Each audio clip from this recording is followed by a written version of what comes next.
I am very happy to present our speakers for the final session, which will be more of a holistic rounding up of many of the issues we discussed throughout the day. I will start with our very distinguished speaker, Dr. Elisa Reis, who is Professor of Political Sociology at the Federal University of Rio de Janeiro, Brazil. Vice President of the International Science Council. She also served on the executive committee of both the International Political Science Association and the International Sociological Association. Her major research interests are social inequality, political change, and patterns of interaction between the state, market, and civil society. On my right is Dr. Samer Atallah, our very own from Alternative Political Solutions, but who's also the Associate Dean of the School of the Business School at AUC and Associate Professor of Economics at the American University in Cairo. On my far right, and that's not a political statement, it's just where he is geographically, is Dr. Adly, a colleague of mine at the Political Science Department, assistant professor. Dr. Adly has written numerously both academic articles as well as policy papers for a number of think tanks that I would not mention now, but he is a very prolific writer and assistant professor of political economy. Again, our final panel is a representation of how we see and live up to that title and that vision of an economy for all. We have the sociologist, the political scientist, and the economist, basically, because an economy for all requires political decisions and policy choices and understanding of societal context, as well as technical prescriptions to address those kinds of challenges. So without further ado, I would like to ask Professor Reis to start her presentation. Okay, I would like to start thanking the opportunity to be here. It's a pleasure to be here and to hear these distinguished colleagues. I was just saying that I want to thank the opportunity to be here. Okay. I also should say that different from the previous session that focused on very specific and crucial issues, I'll be a bit of a generalistic. I decided to talk about alternative policies towards a society for all and not just an economy for all. My own research focus is mostly on elite perceptions of poverty and inequality. I always try to see which conditions would they consider would be relevant for they to agree on redistribution. I can talk about that briefly later on, but that's not what I'm going to focus here today. Instead, I will talk about something that more and more is becoming obvious, and that is that we need, as social scientists, actually as scientists as such, to work from a transdisciplinary perspective, to focus on comparative lessons, and to be historically oriented. These three tenets are very central to my activity these days. I am very active in two scientific organizations. One is the International Science Council, which is the result of a merger between the Social Science Council and the Hard Science Council. We merged together in the recent past because we realized that apart from duplicating efforts and resources, we were not really converging in our decisions. So the big challenge is how to integrate sciences. And from that perspective, I worked with a specific group named International Panel on Social Progress. In that experience, we put together around 300 social scientists from all the world, and our plan, in what I think we accomplished to some extent, was to first to map out what have been the progresses that society faced in the last 7 to 5 decades. Second, to assess what are the most pressing threats and failures that we face when we think of social progress. The results of these studies were published in a 3-volume report from Cambridge University last year. That report is mainly inspired by the International Panel on Climate Change. Some of us had worked on that, and we decided that as social scientists, we should show what our potential contribution is to solve some of these challenges that we confront today. The experience of that panel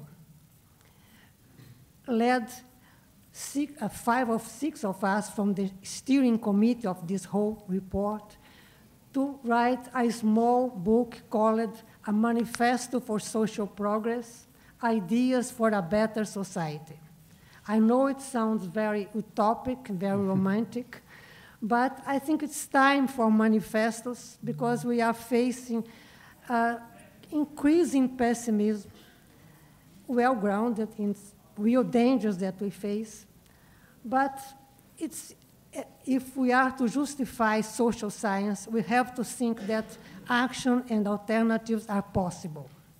This is what inspired the Manifesto for Social Progress that is intended to reach an audience beyond the academic world.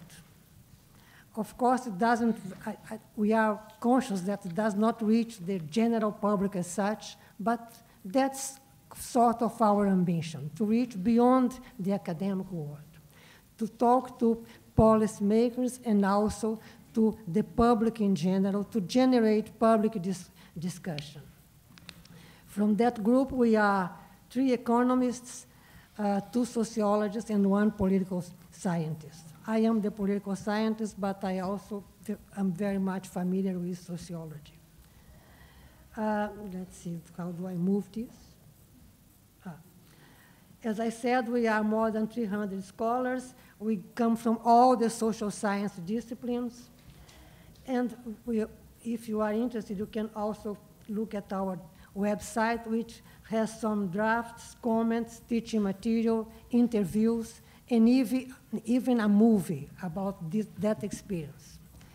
In the end, I think the manifesto is also a demonstration that science diplomacy works, because you have to be very diplomatic to work with people from different cultural backgrounds, disciplinary backgrounds, and also different theoretical and analytical approaches. Different from the International Panel on Social Climate, we don't have money from governments. That was a conscious decision to preserve the freedom of talk and speech, etc. We had money from different sources. None of them give us enough, so we have to, it was kind of a crowdsourcing that we made to be able to accomplish that report and also the manifesto. As I said, the objectives were comprehensive coverage of the multiple dimensions of social progress, a make up-to-date social science more accessible and relevant, to feed social actors and citizens with ideas about possible futures at a time of lost illusions, and raise interest in social justice and long-term prospective studies among thinkers and actors. The topics are very broad. We start from trends and compass, what is social progress, socioeconomic transformations, mapping out inequality, sustainability, cities, labor, capitalism, and a lot more. governance and politics, values and cultures, and transformative ideas to be tested. In a way, the 3 volumes of the report cover all of the topics, but the last one, where we come for transformative ideas, is in the manifesto. We start in the manifesto mention that there is much to worry, but also reasons for hope. I have a brief discussion of the whole volume. If you want, you can take a look, and I can be back to that. No, I'm going back. The reasons for success, I'll be just briefly describing, because we talked about some of them along this event. You see that from a historical perspective, economic growth has been quite impressive. We know there are distortions, there is inequality across nations, but if we look from a time perspective, the world did improve. Poverty declined also in the long-term perspective. But the most alarming trend I observe is global inequalities. You are all familiar with this kind of graphs. I don't have to take time to describe them. Also alarming trends in demographic trend, the demographic moves. The world has become old. We have problems financing social security, and this will be a problem. There are differences in here and in Brazil. That's not very much of a problem yet, but the aging of the population is a serious concern. With environment, we are already in a crisis situation. But even when I think of the environment, it is a crisis situation. But I remember that in the past, people were alarmed about the decline of natural resources. The Club of Rome was spelling disaster in the 1980s, and yet we avoid that somehow. Technological invention, alternatives to models of growth, we could counteract the danger of the depletion of natural resources. This may come out, but it's just a parallel. If I consider the climate crisis, it is a crisis. We know it's pending upon our heads, but it's possible to take some measures. It depends much more on policy decisions than economic decisions, but it's viable.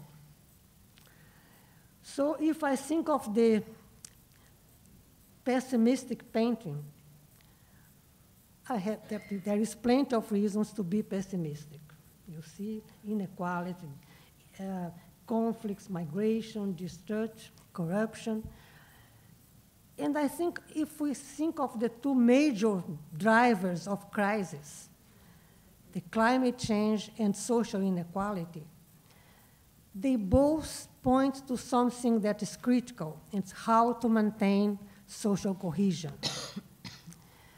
We have examples from the past that social cohesion was kept through some radical measures. For example, much of what was reached in Europe, in the US, mostly in Europe, was a consequence of big wars. After the war, it was easier to reach a consensus that some welfare policies were necessary. The other alternative we know about were revolutions.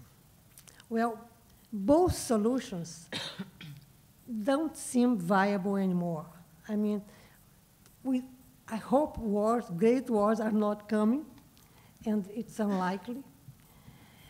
And we cannot trust the big social and political revolutions of the past, because we know their success is time limited. So we have to look for some new alternative, something that is maybe less dramatic, more of a gradual solution, but that's what we have. some of the disruptive trends that I mentioned, that I have the graphic, were widely discussed here, like automation. But I also see reason for some cultural changes that maybe will contribute to find a better future for we all. One of them is the change in perception of nature.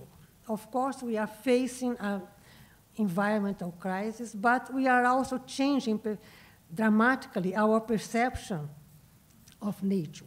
If we think from a long historical perspective, we started fearing nature and saying we have to protect ourselves, to build shelter against nature, natural disasters. We also fear, there is also a sensation that we are part of the same boat. We are all facing the same risks. There are planetary boundaries and not anymore just national boundaries, despite neo-nationalisms. We also see great support for animal rights. So those are things that point out that the way we look to the world is changing. We no longer fear nature will attack us. We no longer think that the major thing is to conquer nature, but we also now we think that we have to be allied to nature. We have to protect nature because we are part of it. We also know that we cannot hide in ourselves in our national borders or our homes because problems affect the whole planet. And you see that people's perception of animals has also changed. So more and more, we have a more encompassing perception of nature. And the goals to solve our problems are to reduce inequality, to assure sustainability, and to expand freedom. But I'll be back to that. Achieving equity, sustainability, and freedom is challenging, but each is necessary. There is no historical determinism. We are at the crossroads, and key decisions can alter our path. In a way, we have the tendency to treat as separate processes, structures from one hand, and action, decisions, choices from the other. But in actuality, those things don't work separately. Structures are always posing us constraints, but also opportunities. And in the end, it's policy that decides, it's choice that decides between how to take advantage of opportunities and how to deal with constraints. Thinking about that, I thought of discussing the three major cultural changes I observed today. One of them, as I mentioned, is this idea that nature is no longer the enemy, but also it's not the object of conquest that was the driving force behind the Enlightenment. All these projects, all the movements we call today modernity, were moves that involved the combination of technology and science to conquer nature. This was the basic drive that answered for all the modernization process that the world experienced. Now, with this constraint that nature cannot be conquered, that if we conquer nature, we kill the golden eggs, what we have to do is to find ways to ally ourselves to nature, and that's the major task of sustainability. There is another difference that I would like to comment, which involves the way we think of state and market. All development models we are familiar with were some combination of market and state, authority and economic interests. And we experience in recent decades the growing awareness of a third organizational resource. I'm not saying that things exist like that, but that we conceive things that way. And the third organizational resource I observe is the emergence of civil society. Of course, civil society has always existed. But somehow, at some point, people start to feel the need for a third word to describe something else. Instead of taking state and market as the only resources to organize society, society kind of came to conceive of this idea that society itself is a resource. And I think, for example, this whole thing about non-governmental organizations. Well, NGOs have always existed. There were, for example, philanthropic observations organizations, always. How do we need all of a sudden to invent a different word to refer to non-governmental organizations? I mean, NGOs to me are a good proxy of civil society as the new organizational resource. I don't have a romantic idea of civil society. Some people tend to think of civil society as a coherent whole. To the contrary, civil society is a source of conflict and of cooperation that we know from ever. But if we now think of non-government organizations, of civil society, as a third leg in development models, this changes the way we conceive those models. And I did some research long ago about NGOs.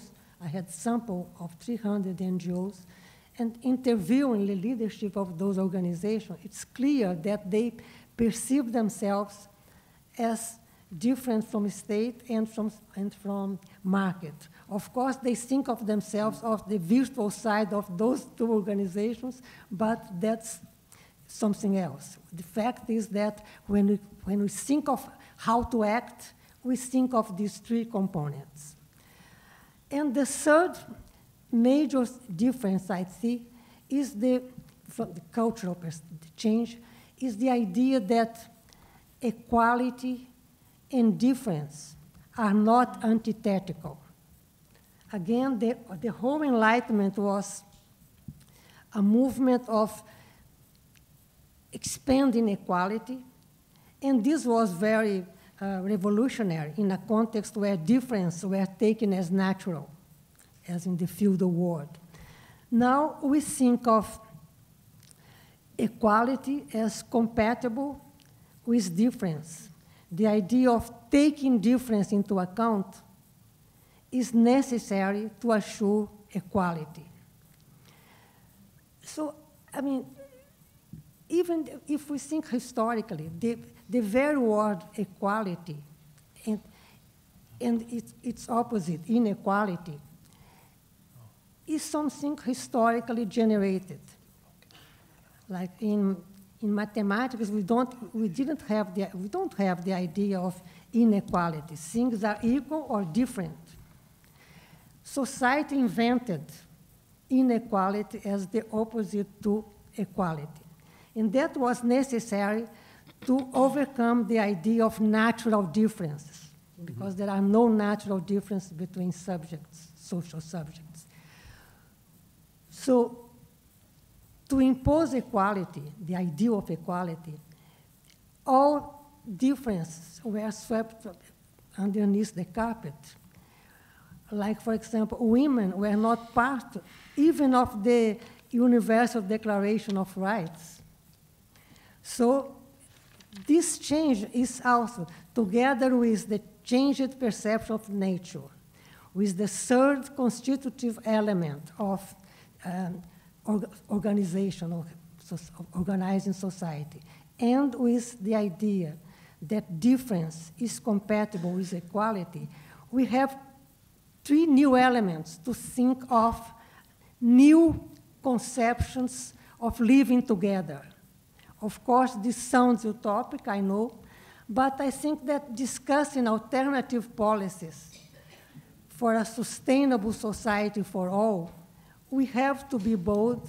We have to trust that innovation is possible in an even more radical way than we are used with. Am I done?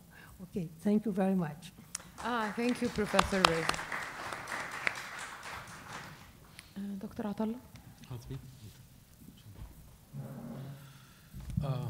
Thank you, Dr. Rabab. Thank you, Elisa, for a very interesting presentation and talk. So I'll deviate from the rest of my colleagues, the economists who had many slides and graphs and numbers, and I'll be very precise in terms of what do we think, or what I personally think are policies that can move the economy towards an economy that is inclusive and an economy that benefits all. So what I wanted to start with is a broad headline that there is definitely a need to level the field. We've seen a lot of evidence today that overwhelmingly show how the economy, as it stands, favor the few in favor of the many. There is a need whereby there has to be some sort of a leveling field whereby all the participants in the economy benefit from the fruits of the economy.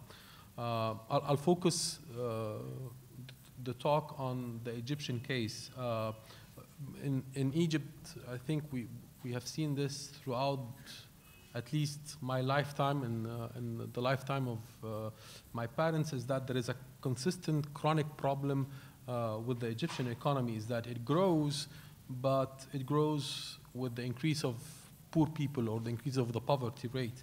The presentation of Dr. Raghi Asad and his work and the work of his colleague on the ELMPS, the Egyptian Labor Market Panel Survey, clearly indicate that in the past episode, in the past few years, we've seen a characteristic of the Egyptian market that is being repeated, is that sectors are growing by producing low quality jobs that do not create a sustainable level of income. So there is a flow in the economy, in the structure of the economy and how it functions. And this is not an inherent problem, but it's a direct impact, a direct effect of a set of policies that have been adopted throughout the years, and they lead to these outcomes. So these outcomes, as much as they are shocking, they're not a surprise. When there is a set of policies, they lead to these outcomes no matter what. The difficult question is always what to do. It's very easy, obviously, to analyze and to showcase what are the flows and the problems in an economic structure, but there are always challenges of how can we reverse. Simply put, we need to do things differently in terms of policy. We need definitely alternative policies. So the objective is of a new set of policies, a new set of alternative policies, is to create an inclusive economy whereby participants in a society have a growing, decent standard of living, and they are employed in decent employment. This is obviously not an easy objective for these policies to be achieved, but it's not impossible. So what I'll do today is I'll propose a lengthy menu of alternative options and policies that could level the field and reverse the trajectory that the Egyptian economy has been going in. I'll start first by the things that are general on the macro level, that has implications on the macro level, and then I'll move on issues or policies that have a micro implications on the level of the household or the level of the firm. So if I start with the macro policies, these are not typically the macro in terms of the macroeconomics, where we deal with by the standard definition of macroeconomics, but they deal with the structure of the economy. And basically the objective of these macro policies is to align the incentives of the economy towards activities that lead to good quality employment. As it stands now, the macro policies, either the industrial policies, the investment policies, the fiscal policies, the policies of taxation or distribution, are increase the incentive for activities that by their own structure are rent-seeking. In other words, these are economic activities that lead or generate an income, but it does not but this type of income is not necessarily coming from what we call in economics factor income. So there is no employment of a factor production like labor. Okay, and again, by their own design and their own structure, these rent activities or rent-seeking activities, they favor the few at the expense of the majority. So in this case, there is a large room of policy intervention at the short term that could tilt and reverse this pattern of rent-seeking behavior. The easiest one and the most straightforward one and the most direct and easier way to change these incentive structure is through fiscal policy and through taxation. The current standing of the taxation policies are policies that do not punish gains from speculative economic activities, either through capital gains in the form of either in the sector of real estate or in capital gains through financial intermediation in the stock market. We've seen a lot of large gains in the past 2 to 3 decades from speculative behavior in the real estate, whereby those who own assets can transform these liquid assets into land assets and then transform them again into other liquid assets and make profit margins that way above a normal economic activity without being taxed, without being either taxed as an income or being taxed as a speculative behavior. Same thing for the stock market. The stock market in Egypt is still small compared to the size of the economy, but it's a venue for income generated through speculative activity for the few. So again, this is a very simple tool to reverse this accumulation of income through taxation. So the simplest way is to tax the transactions in land and real estate, and in the case of the financial intermediation through the stock market is to tax transactions that are shorter in the term and to give an incentive for the transactions on the longer term. And this is actually, you're killing two birds with one stone. In one way, you are punishing an activity that is hinder the economy, but at the same time you're giving an incentive to activities whereby the financial intermediation is actually helping the economy, through giving an incentive to the type of investment whereby actual economic activity is created through an actual investment in capital and actual employment in the labor market. So again, this is a very simple tool, and it can be easily adopted in the Egyptian case. The other one is, as we have seen in a lot of presentations today, is the issue whereby the fortune of a person is in a way predetermined by his or her household characteristics, the employment of the father, the education of the father, the employment of the mother, and the employment. And it's also, and these are also outcomes, economic outcomes of the wealth of the household. So an intervention in terms of fiscal policy that it can really improve the equal opportunity across the economy is a form of redistribution in terms of the wealth taxation. And this is a very controversial issue, obviously, across the globe, not just in Egypt, as to how to redistribute wealth that is unequally distributed. And there has been cases in some countries where wealth is taxed, either through an inheritance tax. And what this kind of tax does is that it's a very simple redistribution mechanism whereby those who are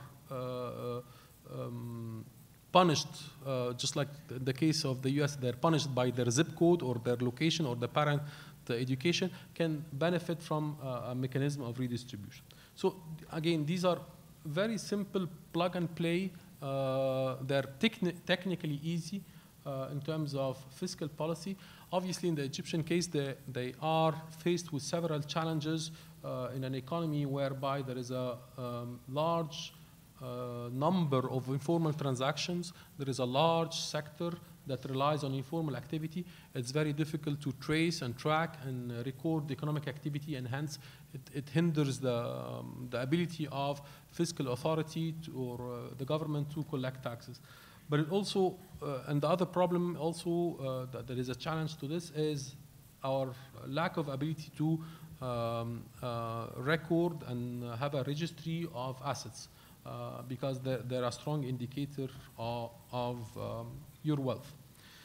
Moving away from fiscal policy, and we're talking about other set of policies have to do with investment policy. So the current setting is a set of investment policies that favor economic activity that do not produce goods or services that we can sell to the rest of the world. One of the chronic problems that we have in Egypt is that we always consume more than we produce. So we rely extensively and continuously on goods and services imported from the rest of the world. So again, I hate to bring this up again, but the example of a real estate sector is a very good example that fits and checks a lot of boxes in terms of failure of policy. The real estate sector is a sector that generates employment, yes, but it does not generate good and sustainable type of employment. But most importantly, it does not generate something that the economy produces and it can sell to the rest of the world. So we are using our economic terminology, we're allocating considerable amount of resources, whether capital or human resources in terms of labor activity, into a sector that basically does not help us in our trade relationship with the rest of the world. Not only that, it exacerbates the speculative behavior of the minority in the economy. So in the current so the real estate has been always a competitor with productive investment. What changed in the past handful of years is that the state is now leading this effort in expanding and creating an economic activity and economic gain out of this real estate sector. So the state should not be doing that. It should focus more on investment in infrastructure rather than investment in real estate. There has to be some corrective measures and collective policies where investment in real estate and is disincentivized, either through taxation. But on the other hand, the flip side of the coin is that the investment policy has to target the sectors whereby there is very high value added and very high employment. Obviously, one name that comes to my mind immediately is the agricultural sector. That is the sector that employs almost a third of the labor force in Egypt. As we've seen in today's presentation, how much the agricultural sector checks the box of poverty, checks the box of inequality of opportunity. So targeting the agricultural sector, one economic activity whereby we can considerably gain in terms of employment and value added is the export of high value added export goods. It generates employment, processed foods, and so on and so forth. So we are far from this in terms of policy. We go to the sector that generates a quick economic gain, a quick financial gain, which is the real estate. But also on the other hand, the investment climate in general always favors the energy-intensive industries.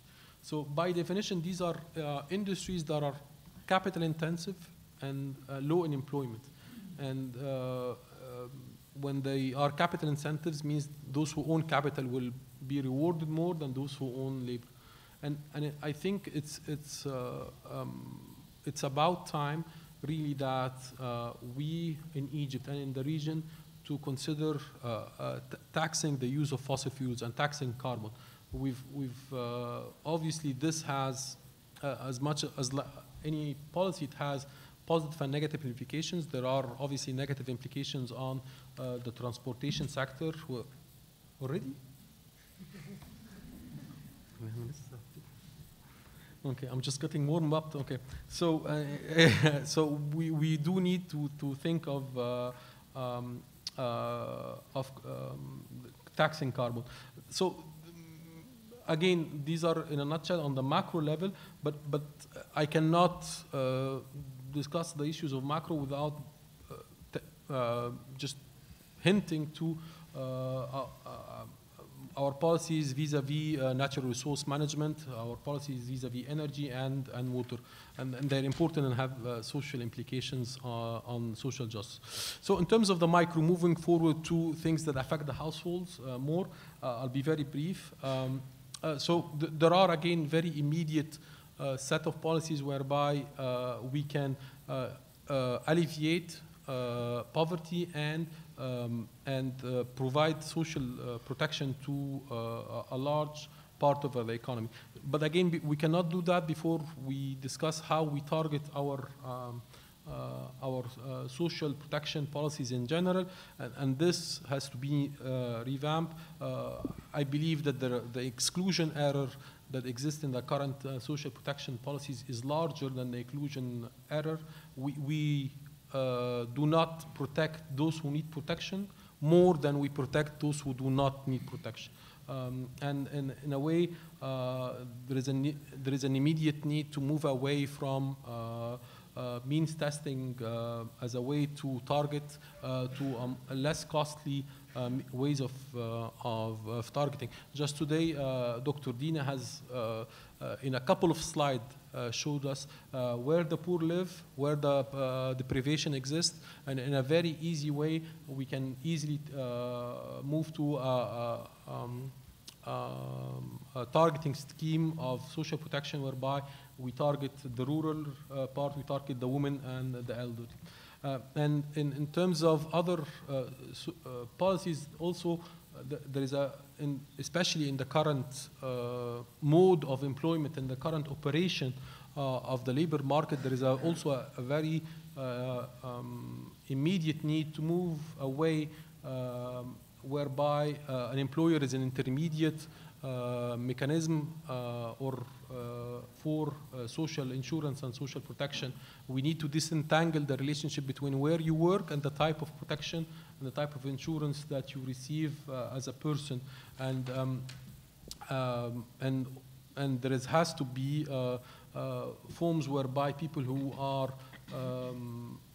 losing their employment because of structural changes in the economy have to benefit from a form of social protection like unemployment insurance, which is lacking in the Egyptian context.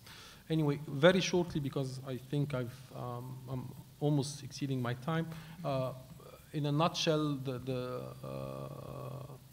the sector or the services rather of education and health are critical to social justice and are critical for an inclusive economy. This is an issue that I cannot just discuss in one point, in one talk of among three panelists. This is a conference by itself, but it's hard to perceive or conceive an economy that is inclusive without tackling how much unequal the distribution of educational services are or unequal the access to healthcare is. So obviously there is a need to intervene in these areas to ensure that they are equally accessible and of equal quality across the board. Thank you. Thank you. Thank you very much, Samer, and thank you for sticking to the time. And now you just actually offered us an idea for our next conference, which we should actually start working on. I will not take away from Amr's time, so Amr, can you please start? Sure. Thank you. Thank you. So I think that this panel is quite different from what preceded and is quite cohesive to a great extent. We started with the normative and governance part, moved into the more of the macroeconomic and policy. Are you saying that our other panels were not cohesive enough for you? No, they were. They were cohesive, but in their own right. I'm a political economist, and you have problems with economists. No offense, huh? They were holistic and diversified. Yes, they were. Yes. No. I mean, like the thing is that now trying to shift away from very rich and extremely useful presentations, really, I learned a lot from them, into trying to portray a bigger picture. So I was just saying that the transition was rather smooth, without much coordination. So that implies that the planning was good in the first place, I mean. So from the macroeconomic and policy side into the political economy. So political economy, of course, as a discipline is one that tackles pretty much what economists tackle. We study the same phenomenon, but we tend to bring power as quite central in understanding how the allocation of economic resources happens. And whenever we talk about distribution and redistribution, we are definitely talking about a form of articulation between the market and authority, political authority, the power element that is brought in, that is inherently non-market, that either regulates how the market functions, and this is one key element into the question of inclusion, or completely replaces the market in the, either by correcting the market or more generally by redistributing income and wealth corresponding to a certain political vision. So the issue here is that distribution and redistribution are political matters by definition, so there is no coincidence here that one of the most classic definitions of political science is the authoritative allocation of values, not just economic values, but political economy is pretty much one that focuses on material values, economic values, and the role that authority, not just state authority, but how institutionalized power in the form of authority is one that decides on questions of distribution and redistribution. So, of course, by distribution, I'm referring in classic economic terms to the different factors of production and the return that they get out of participating in the process. But the question of inclusiveness is about getting people to contribute, to participate in the creation of value, and hence to receive part of it, which is a very big challenge, not just in Egypt, it's a big challenge worldwide. Many of the presentations touched on the challenges that either originate from technological innovation or from state policies or from bigger structural changes that have been happening in the past 30 or 40 years, having to do with with globalization and more importantly, the universalization of neoliberalism as a hegemonic ideology until quite recently, when this has become more and more challenged globally. And of course, the case of redistribution is the more familiar taxation expenditure thing, where the state mediates the process of redistribution, usually on a national basis among citizens.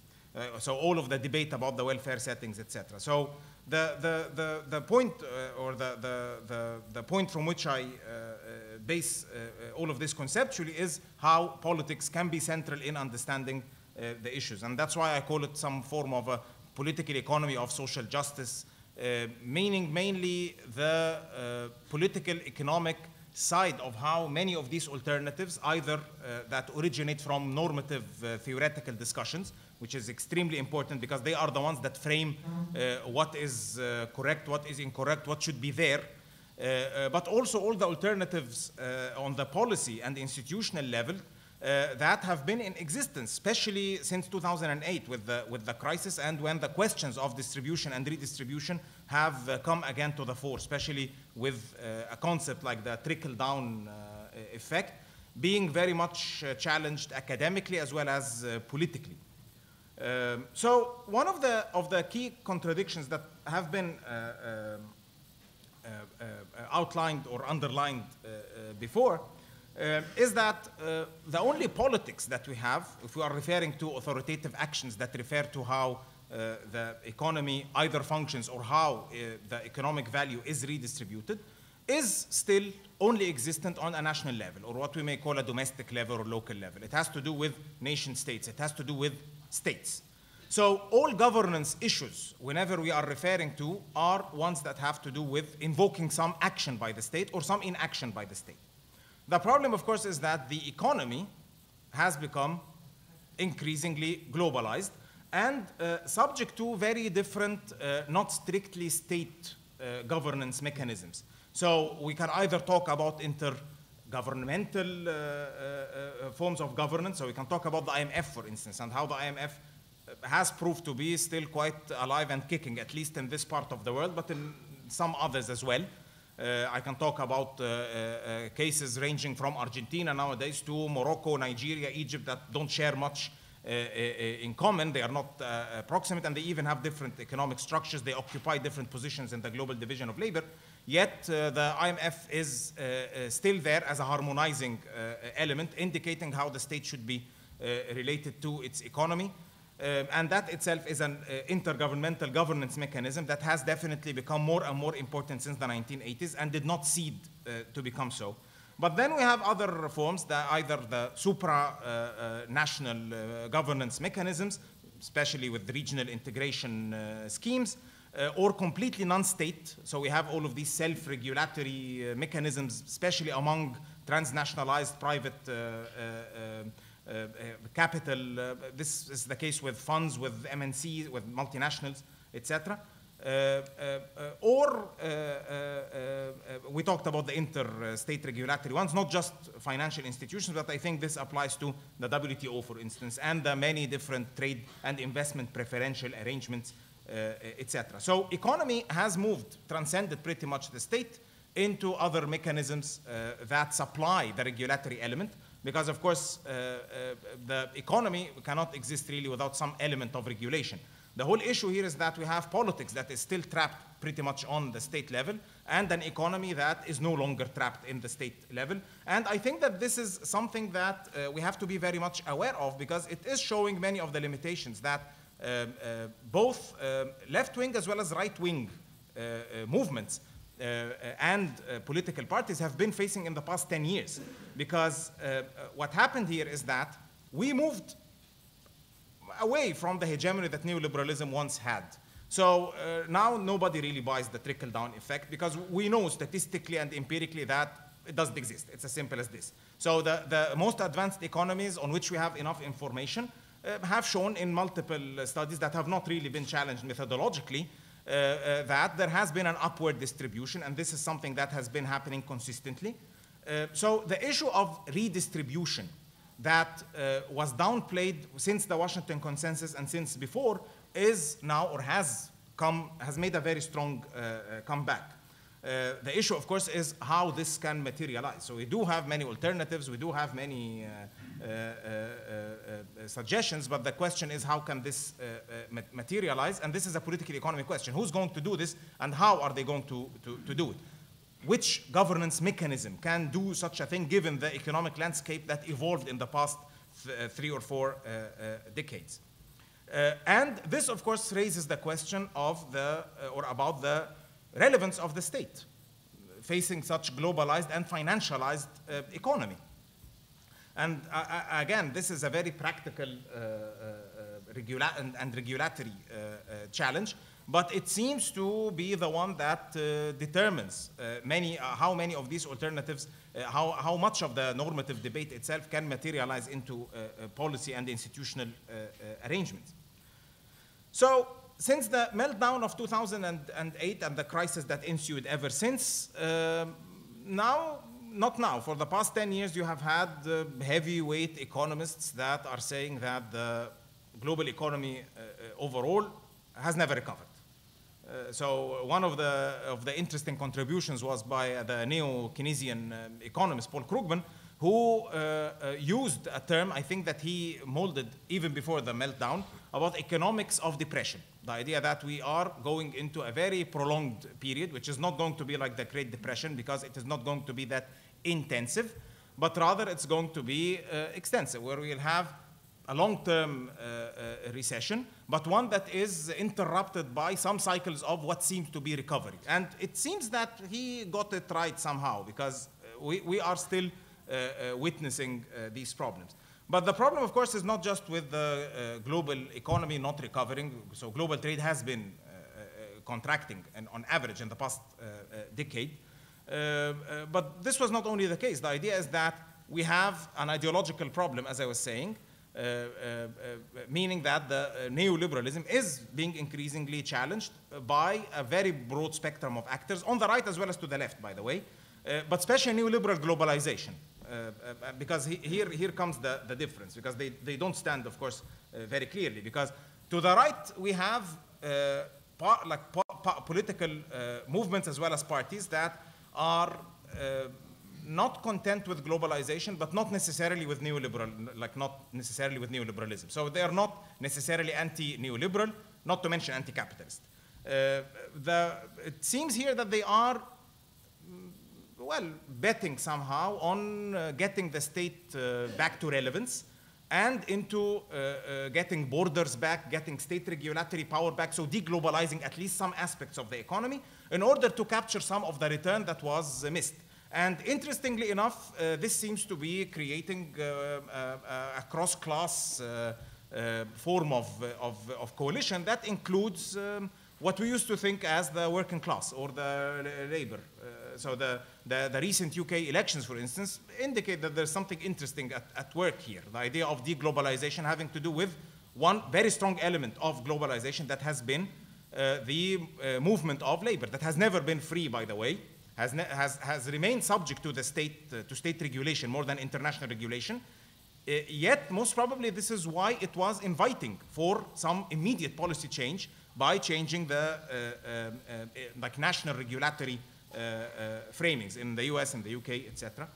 Ironically, the very centers of the beginning of neoliberal globalization 40 years ago. Of course, to the left, we have apparently more problems with neoliberalism rather than with globalization per se. But Thomas Friedman's The World is Flat and other very optimistic, extremely flat, really, assessments of where things were seem not to hold anymore, fortunately. Yes, just intellectually, fortunately, it doesn't hold. Yes. It would have been too much. So how is the governance issue tackled? So one of the interesting things, of course, is that sometimes you hear some intellectual debate that goes into, well, assuming that had we had an international government, we would solve the issue of redistribution, especially with the financialization, that you have all of this capital that keeps moving. Financialization that nobody knows whether if we tamper with, most probably it might kill the global economy for some years, so nobody wants to tamper with it because many very extremely good economists, and I'm not an economist, seem not to understand exactly where value is created. This is a big mystery. We have no clear idea now. So we know that most probably the classical forms of value, where they come from, the Marxian, Adam Smith, Ricardian, don't hold anymore, so it's much more complex now. We understand this. we moved into this Schumpeterian model of value creation and destruction, but then we have no idea really about how this happens and what this is. So the global economy has delivered, it has been growing, but going hand in hand with the increasing financialization and not only globalization in terms of trade in commodities. So one of the issues here is that, of course, we don't have an international government. And the issue of climate change is one very sad reminder that we don't have one. And hence, we are left with many problems of, well, coordination, cooperation between governments, between peoples, mainly between governments. So I'm imagining that to have an international government, of course, can solve a lot, because it can project politics on a global level, and then we can deal with a globalized economy through globalized politics, but this is not going to happen anytime soon, it seems to be. This is what they call a deus ex machina. I love mythology. It's when you have, it's Latin, but it's referring to a Greek god who descends from the heaven in order to solve the problem. This only happens in Greek mythology and in old Egyptian movies. Otherwise, it does not happen.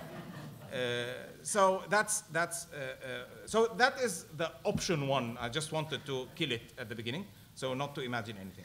The other element that we are left with, of course, is national governments acting. And it seems that, as a matter of fact, some of the, using the antiquated language of dependency theory, and I'm very careful here not to use it fully, but some of the core countries, and I would say core countries not in the West only, so you have China, for instance, has become a core country.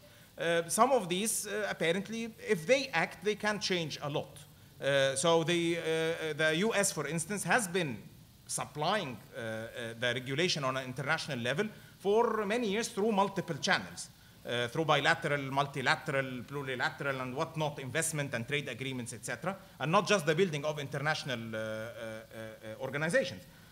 So this seems to be, of course, one element, if this can happen in one center, especially when it comes to the issue of taxation and controlling the flows of capital.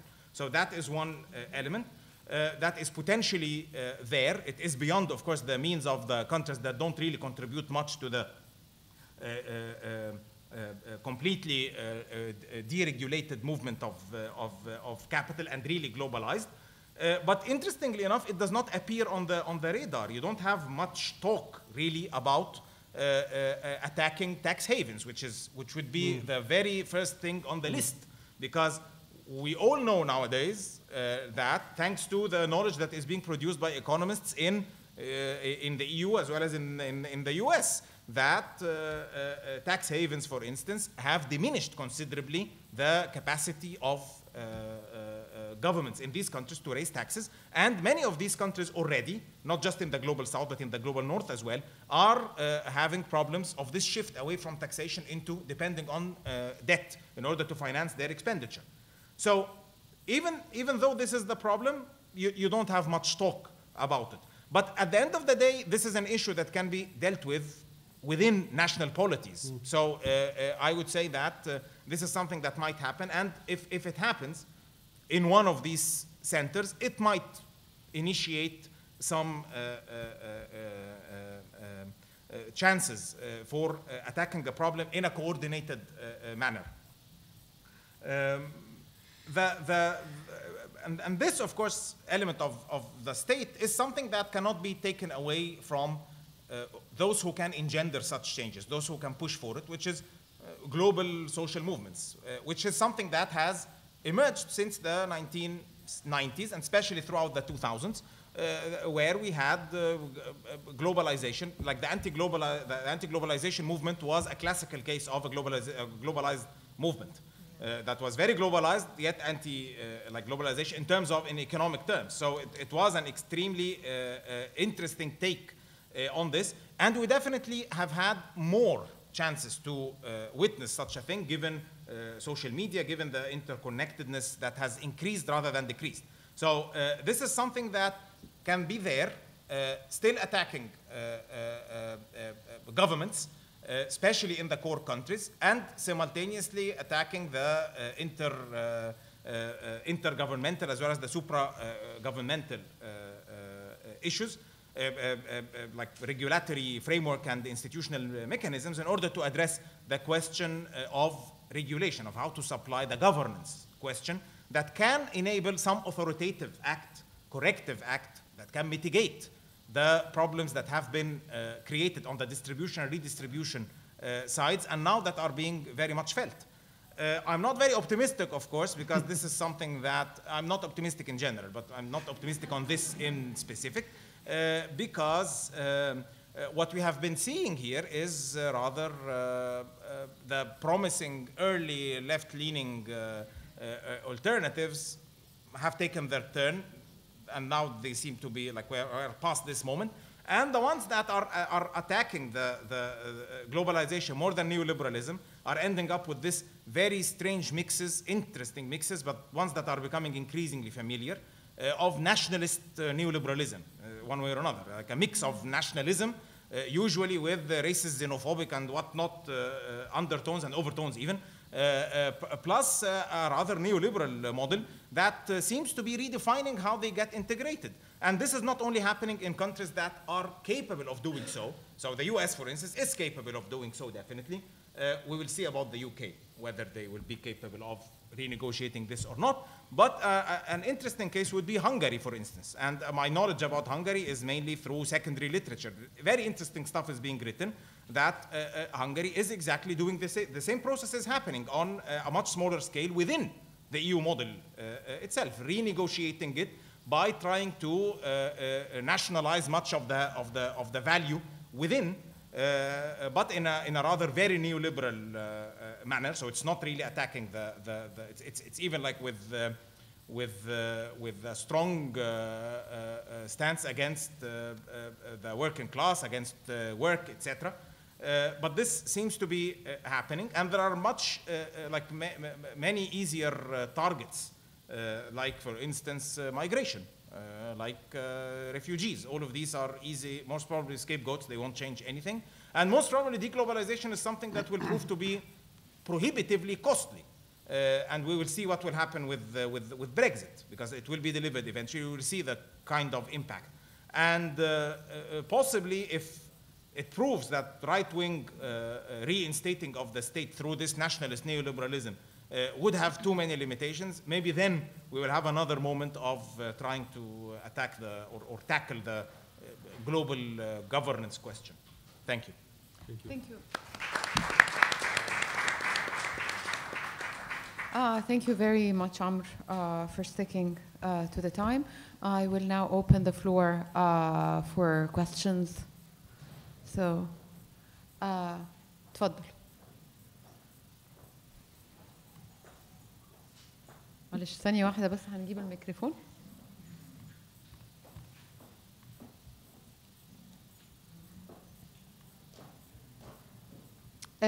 هبة هنا اهو.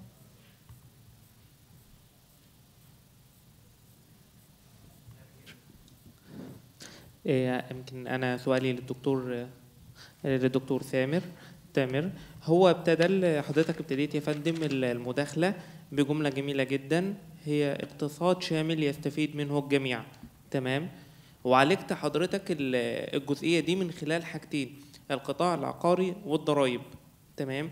طب هل المجتمع الاقتصادي في مصر يتحمل فرض مزيد من الضرائب؟ دي جزئية. الجزئية الثانية، القطاع العقاري حضرتك لو احنا يعني انا شايف ان حضرتك جاي انه القطاع العقاري هو واخد مزيد من المجتمع الاقتصادي. طب انا النهارده لو قللت منه، هل ده هيؤثر على مستوى الركود ومستوى التشغيل عندي؟ يعني القطاع العقاري مستوعب كميه كبيره جدا من مستوى التشغيل. طب ايه البديل لو احنا ما كانش في القطاع العقاري؟ مستوى التشغيل ده هيروح فين؟ الجزئيه الثالثه اللي هي خاصه بالبورصه. البورصه يمكن كسوق مالي هو قليل نسبيا في مصر عشان اقدر افرض عليه يعني ضرائب اكبر من كده. اتمنى معالجه الجزئيات دي يا فندم. شكرا. شكرا جزيلا. اي اسئله ثانيه؟ دكتور علي.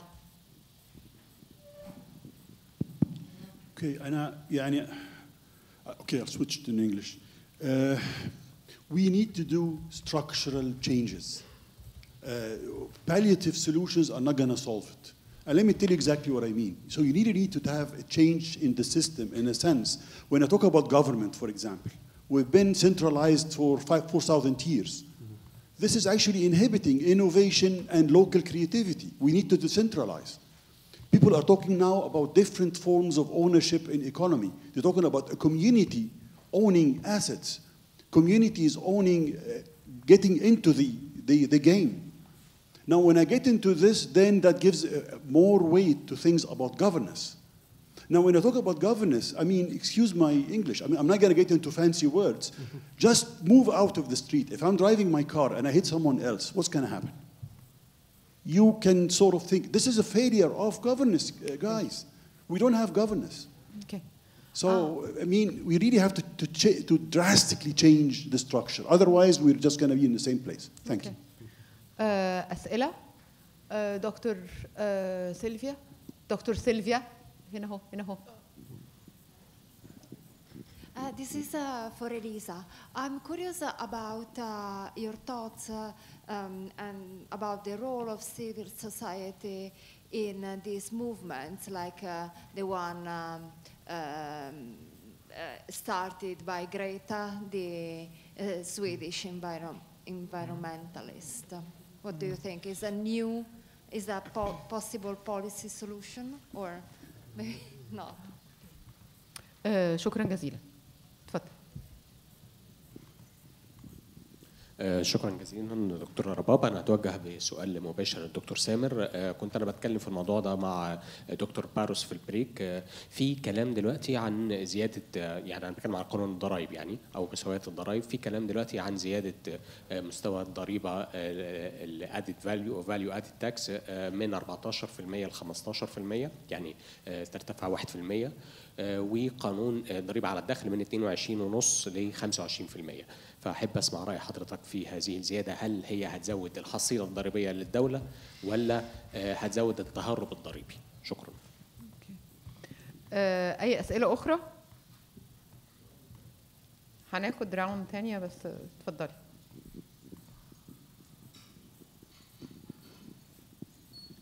Hi, I just wanted to put in the factor of the informal economy because this is something that hasn't really been touched upon. Because on the one hand, the informal economy somehow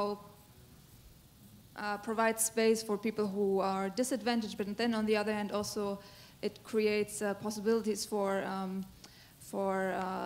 using cheap labor. There's no regulation. So what's your take on, should the informal economy be more regulated? In what way? And how can it be done without harming the ones who are already disadvantaged?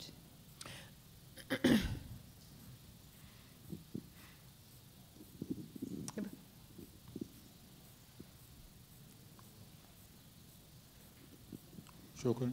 وحضرتك السؤال للدكتور سامر، هو حضرتك فرض الضرائب او المغالاة في فرض الضرائب وفقد العمل. عندنا مثال في حضرتك اللي حضرتك قلته البورصه. حضرتك حاليا دلوقتي فرض الضرائب من المنبع من الشركه ثم التداول ثم الارباح.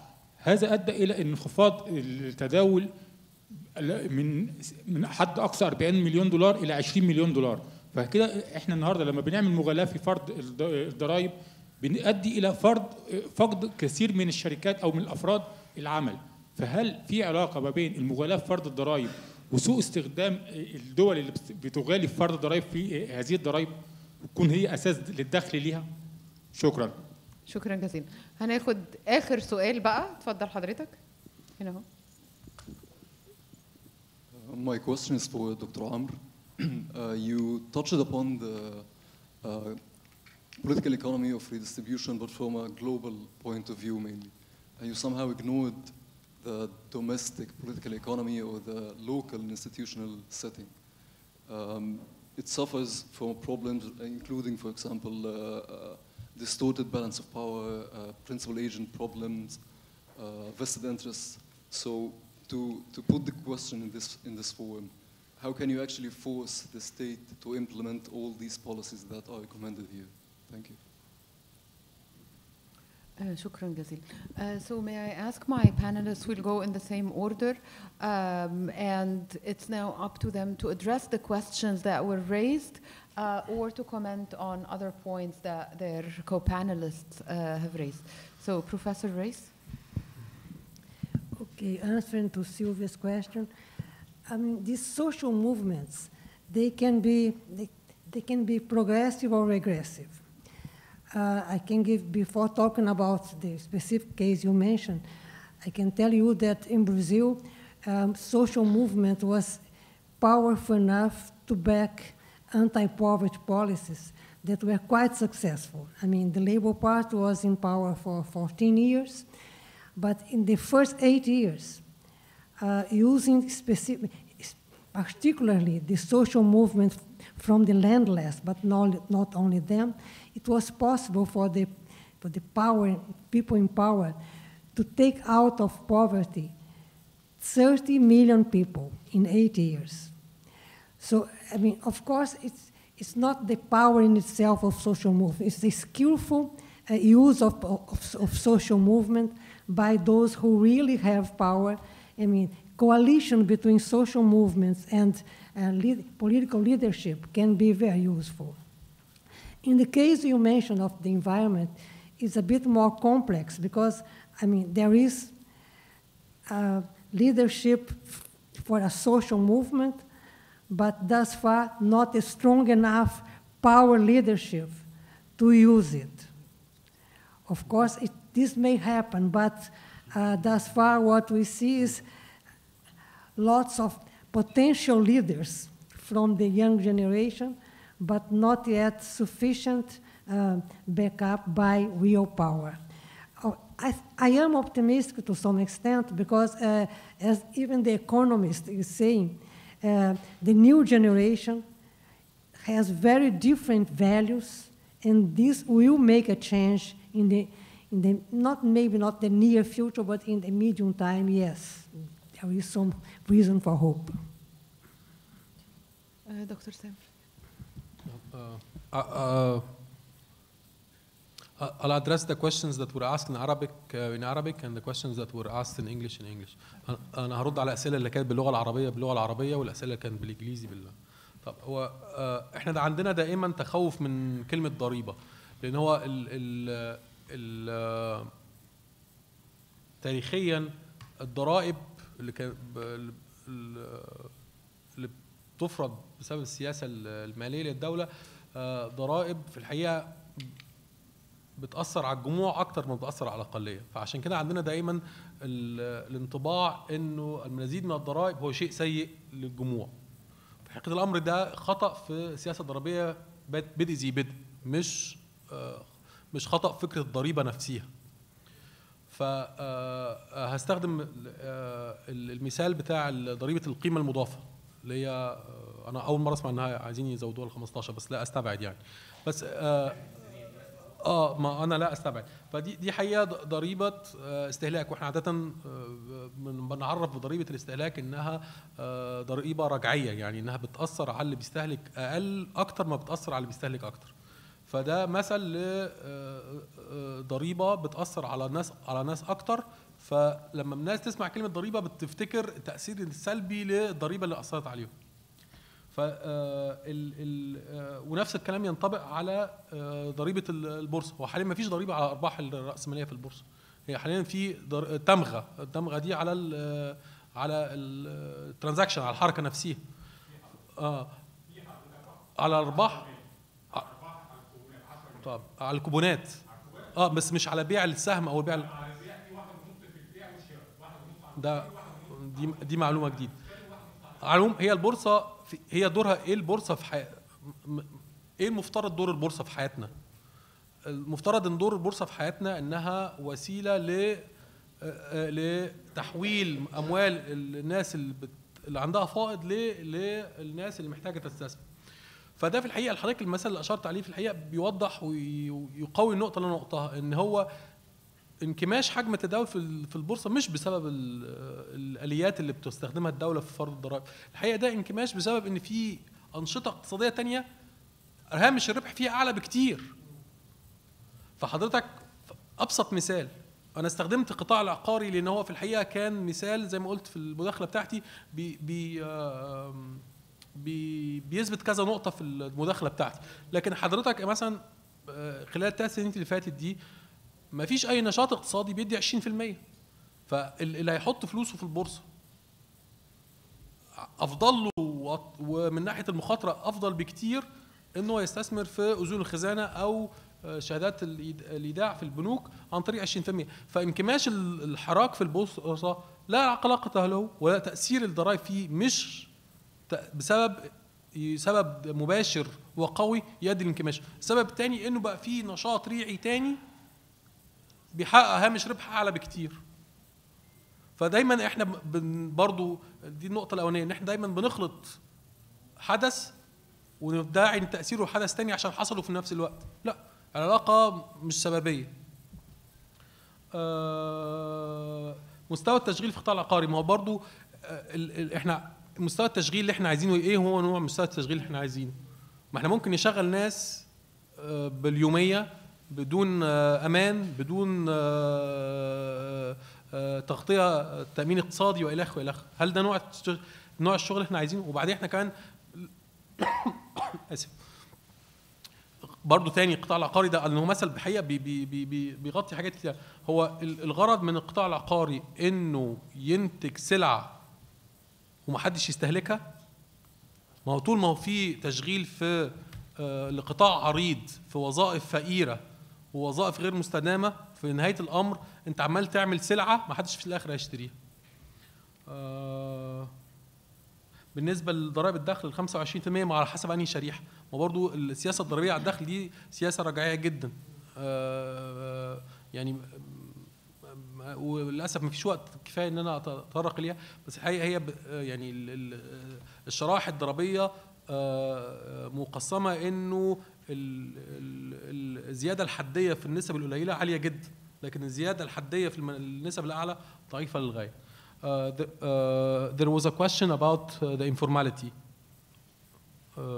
I don't remember who asked the question about informality. Yes.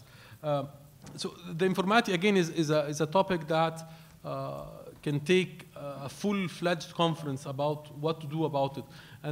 And the issues that induce informality in the Egyptian context are multiple.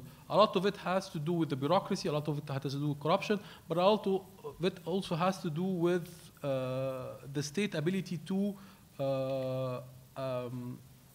provide support for those who engage in the small and medium enterprises. So with all the attempts, I think, again, in my lifetime, I've read and heard a lot of things to improve and the climate for small and medium and micro and all the sizes and shapes that you want to name them for but the state has failed again, and the issue is always not whether they are formal or not, but whether they are jobs that are productive or sustainable. So it's very complicated. There is a vast literature on how to induce formality. One of the ideas that floated around is a flat tax on the income instead of an incremental tax on income of these enterprises. But the issue, in my opinion, remains the huge barriers to entry in the market that leads to informalization. Thank you. عمرو. So in specifically referring to the situation in Egypt, I don't think that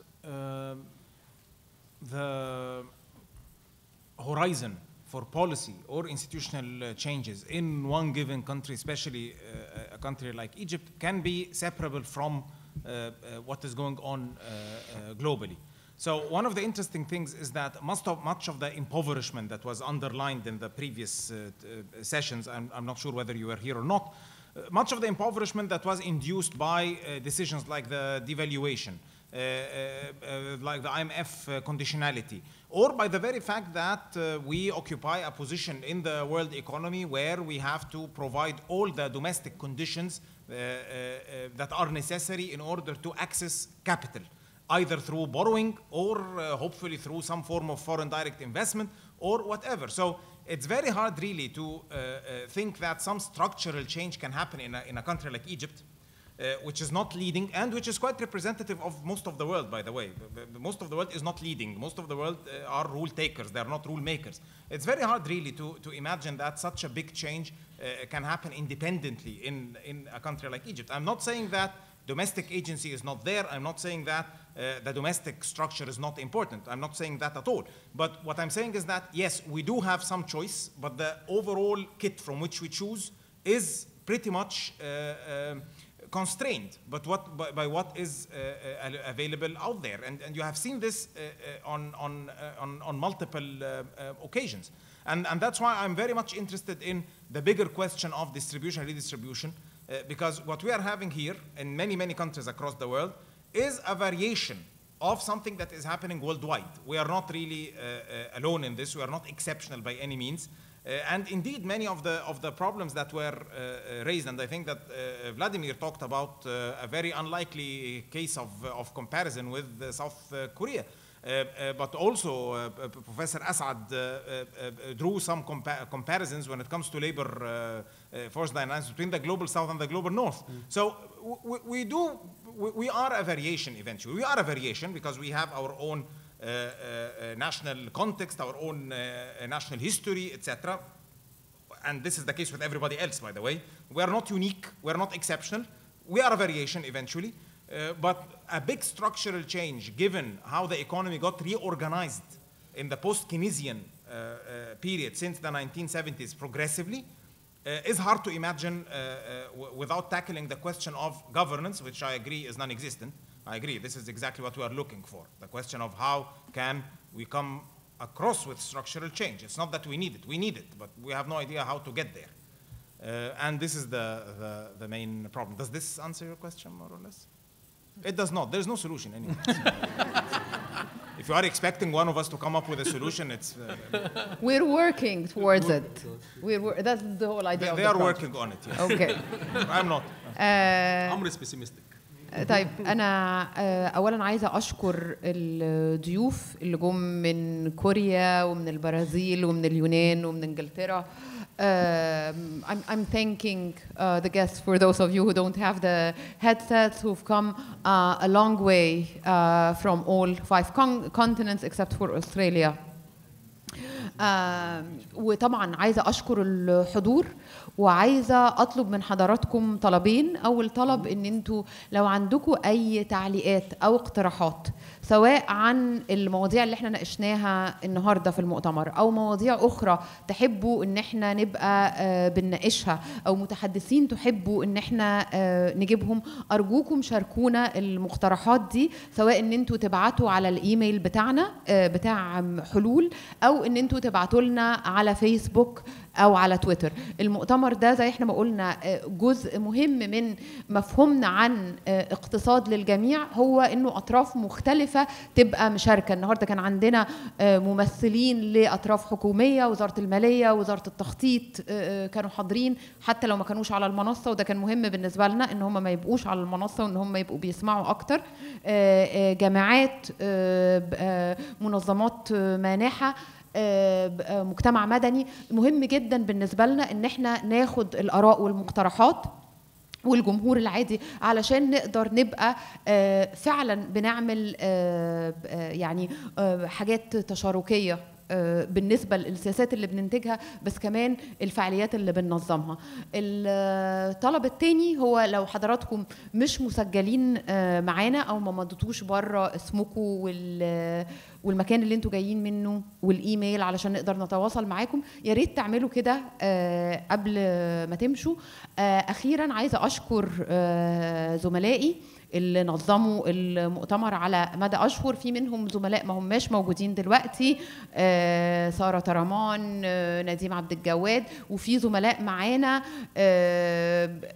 مريم وسهى ولبنى وحسام ونجمة، وبالتأكيد الدكتور سامر.